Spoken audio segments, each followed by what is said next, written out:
Hi and welcome back to Bike Speeds. So this week we've got this lovely Carlton road bike for recommissioning. This is all about recommissioning a bike so that it's mechanically sound and stable and ready to be ridden. I find with these sort of bikes they're the sort of bike that someone who's really maybe into their cycling may have a lovely carbon fibre bike that they use for their weekly training. They want what you would term a beater bike, a bike for nipping around town, going to the pub, going to family, friends, taking the children out for a ride. They want a sort of secondary bike. So this kind of bike, 70s, 80s, 50s, 60s, whatever it be of age of bike, they're old bikes that we can make absolutely mechanically perfect. And that's what we're doing here. Now this bike showed signs, you can see here the cotter pin had been previously drilled out. It showed signs of previous restoration work that maybe had not been finished or hadn't, had failed. So the first thing I noticed here is that the pedals don't line up. So when we've got a cotter pin like this that's not coming out or has had a previous failed attempt, what I'm going to do, I'm going to move those arms as best I can. It begins to loosen that cotter pin because it's a chamfered fit that really digs deep, and sometimes they are a nightmare to get out. And obviously whoever's done this couldn't get it out. So we're just moving the arms here, just to give a little bit of freedom, a little bit of tapping. It all helps move that bond between the two surfaces. And then we used a drift there that didn't work, so we just heated up this arm. You don't need a flame. We're literally just using a heat gun here just to warm that up. And then when we give it one good smack, bang, out it came. And that's all it takes. So you can see there where it's been drilled, it got to the point where it touched the actual axle itself, which is a hardened steel, and the drill would have gone no further. So that was probably why that was a failed attempt. But we removed that bottom bracket. This cup wouldn't come out, but it doesn't really matter because all the adjustment is done on the other side. So we'll just clean that up and take out the old bearings as we've done there, and we'll be able to get that back together without even removing that. And now this is like the full-on strip down of the bike to get to the mechanical parts, to weigh up what needs doing and what doesn't need doing. Like I say, you've got to remember this isn't a restoration, it's a recommissioning. So we have to allow for a budget that a customer isn't a bottomless pit necessarily, and there will be things that ultimately would tip the price over, making it worthwhile doing for them. So we have to weigh out what needs doing, what we can get away with leaving to get this bike absolutely mechanically sound, which we'll explain as we go.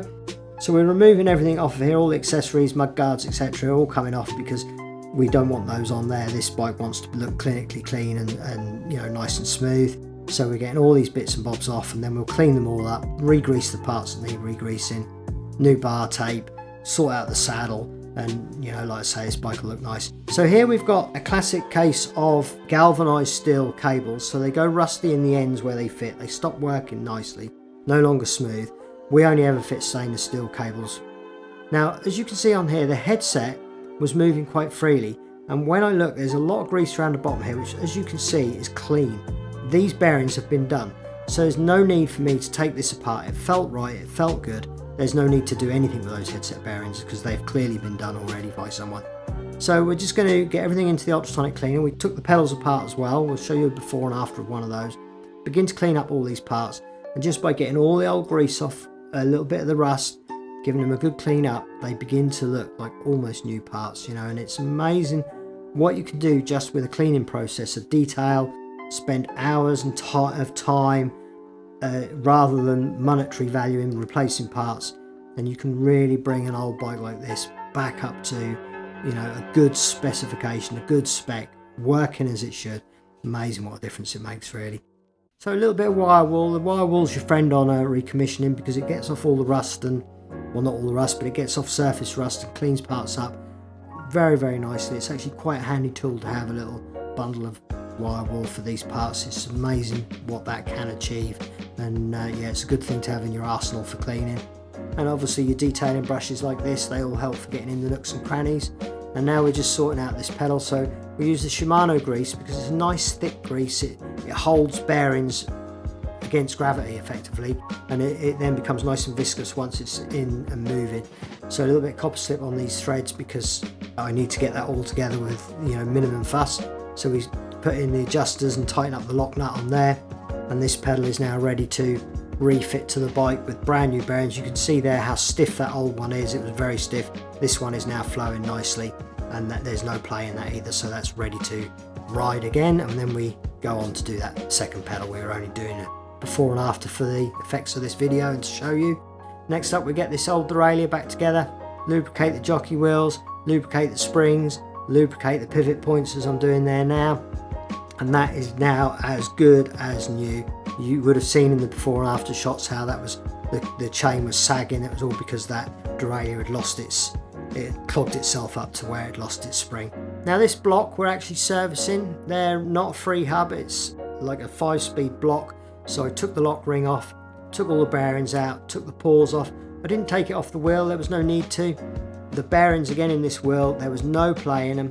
They spun freely, they weren't noisy, which suggests there still were, you know, the glue that's in there is still viscous enough to be running.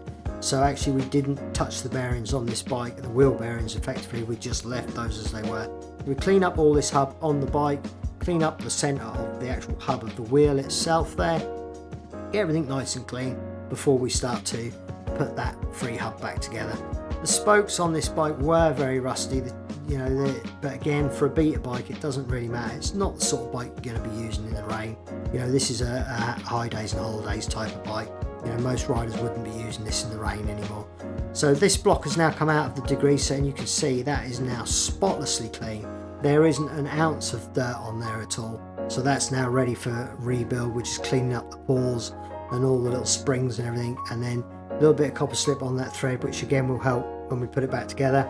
Shimano hub grease there on the paws and the hub, and then we use the Shimano bearing grease all the way around here, and you just watch how many bearings I put into here. This is why I love this grease, because it will hold a bearing against the weight of gravity. You can see there's an awful lot of bearings goes into this hub body. So I always just put a second layer on there just to support it, to stop again gravity taking over. And then again on the front edge here, this had probably about half the amount of bearings as on that back race. And you can see there's an awful, I can't remember, I did count them at the time, but I can't remember off the top of my head. But there's a lot of bearings in that free hub. Back goes on the lock ring there. And we now have a freshly serviced free hub. A little bit of attention to detail on this saddle. We re-dyed it, it's a Brooks saddle. So although it's seen better days, equally it's a very traditional saddle for a very nice bike. So we re-dyed that, and then we used a hide food to treat that leather to supple it up again. And now we're just cleaning off. You can see that black there. That was a very, very thick, it was almost like paint. It was a very thick grease. So we used our degreaser, we used a sponge, it wasn't getting it off, it was thick.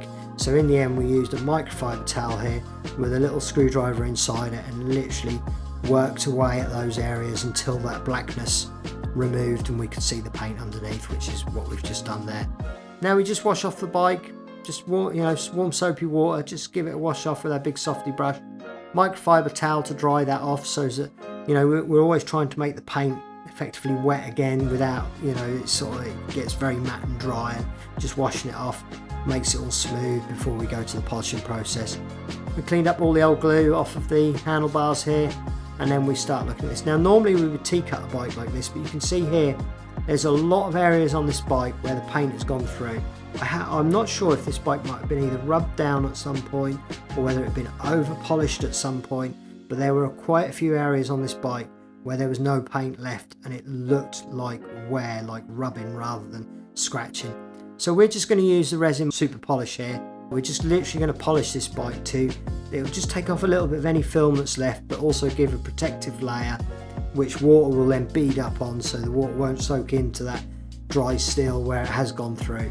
So that's what we chose to do here. No T-cutting, just a good old-fashioned resin polish on there to really bring that bike up as best as we could without a respray, because as I said earlier, this is about recommissioning. Copper slip followed by the Shimano grease. This is for the bottom bracket bearings. So in going to the new bearings, there's 11 bearings each side. You always get one that will be rotating clockwise, which will push the next bearing along anti-clockwise, and so on. So generally races like this will have an odd amount of bearings so that they're all running smoothly against each other. And you can see how easily I got that back together there just by using the grease alone to hold everything together. On goes that chain set, new cotter pin in there, and give that a little tighten up, and that problem that was sitting there, which could have almost been the deal breaker in terms of doing a bike like this, we've solved that, and now the chain set's back on. On go the pedals, a little bit of copper slip again on the threads of those. That will future-proof them to stop them corroding or binding together, and if they ever need to come off again, they can be took off easily. And then we're getting the old derailleur on there, and obviously the associated fittings, and it's all beginning to go back together nicely now. Yeah, this was quite an enjoyable job, really. It's always a pleasure to recommission a bike like this. There's an awful lot of satisfaction in doing work like this for sure. So we're just getting all the parts on it. We refitted this light fitting because it's sort of part of the heritage of the bike, and that, you know, that cleaned up nicely. Now here, the hoods themselves were rubber and it had gone very hard. I don't think that would have took any moving to try and get the bar tape under it. So I used a little bit of tape on there just to take your eye off any silver that would show through not being able to get that bar tape fully tight against those hoods or even underneath them. So that was why I did that little bit of taping, just to take your eye off before we start recabling. So we're using stainless steel cables, that way they'll never rust and they'll always look this nice fresh colour. We used modern outer there. The original outer would have been the ribbed outer like the old fashioned bikes had, but at the moment that's extremely hard to get a hold of during this uncertain times. A lot of people have been restoring bikes and that kind of stuff is very hard to get hold of at the moment. So this has been modernised a little bit on the braking and gearing cabling, but it is what it is, you know, the bike's now reusable. Fresh chain on there, you can see how lovely that looks against the silver of the work that we've already done. And we just checked them gears are changing and they're absolutely perfect. The chain slacker's gone and everything's working perfectly there. Now at this stage, normally we would inflate the tyres on one of our videos and say, oh look how lovely this bike looks. But in this instant, we had actually ordered new tyres for this bike. These were perished, they'd gone hard. This rear one had gone shiny on the surface. So we actually ordered new tyres, but they hadn't arrived in time for the video, unfortunately.